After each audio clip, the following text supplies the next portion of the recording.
na dito sa lugar na ito dahil dito ako nagpupusto yung may kalaliman pero masaya. Malinis pala dito ito dito agayo nila wala maganda dito sa dito yung Boracay.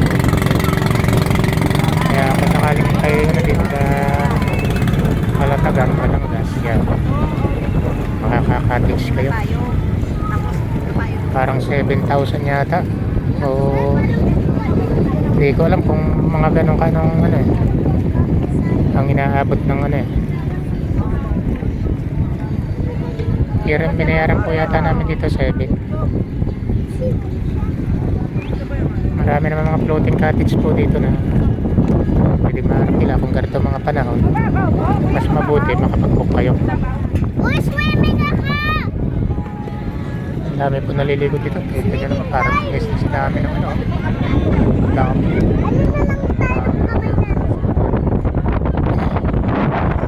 May dala ko dito ang pambingwit pero mukhang hindi ko na magagamit. Dito lang kasi na dito. Dito lang pala po titigil dito. Siguro marami pa rin hakutin yung ano yung